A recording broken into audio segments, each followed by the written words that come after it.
রাঙামাটির বাঘাইহাটে অবস্থানরত অস্ত্রধারী ঠ্যাঙাড়ে সন্ত্রাসী ও নাইম হত্যাকারীদের গ্রেফতারের জন্য ৪৮ ঘণ্টার আলটিমেটাম দিয়েছে সাজেক গণ অধিকার রক্ষা কমিটি।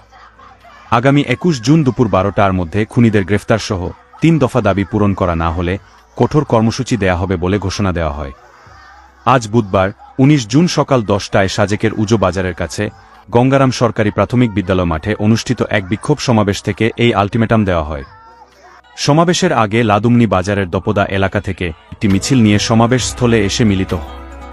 মিছিল ও সমাবেশে তারা ঠ্যাঙাড়ে সন্ত্রাস বন্ধ সহ বিভিন্ন দাবিতে স্লোগান দেন। তাদের ৩টি দাবি হল: শান্তি পরিবহনের চালকের সহকারী মোহাম্মদ নাইম হত্যাকারীদের গ্রেফতার ও শাস্তি, ঠ্যাঙাড়ে বাহিনী ভেঙে দেয়া এবং বাঘাইছড়ি উপজেলা নির্বাহী কর্মকর্তা শিরিন আক্তার ও Baghaihat zone commander lieutenant colonel Khairul আমিনকে প্রত্যাহার করা। সাজেক গণ অধিকার রক্ষা কমিটির আহ্বায়ক ও ৩৬ নং সাজেক ইউনিয়ন পরিষদের চেয়ারম্যান অতুলাল চাকমার সভাপতিত্বে উক্ত সমাবেশটি অনুষ্ঠিত হয়।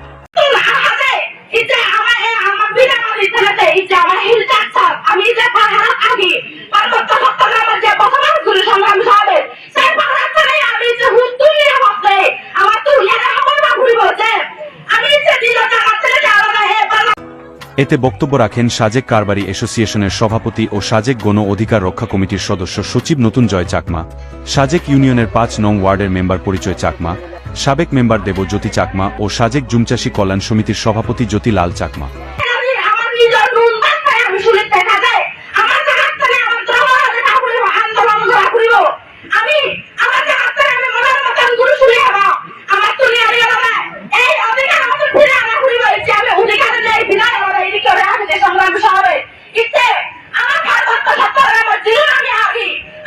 এতে সংহতি জানিয়ে আরও বক্তব্য রাখেন গণতান্ত্রিক যুব ফোরামের সাজেক থানা কমিটির সভাপতি নিউটন চাকমা এবং হিল উইমেন্স ফেডারেশনের বাঘাইছড়ি শাখার সভাপতি বিশাখা চাকমা ও সাধারণ সম্পাদক নন্দা চাকমা।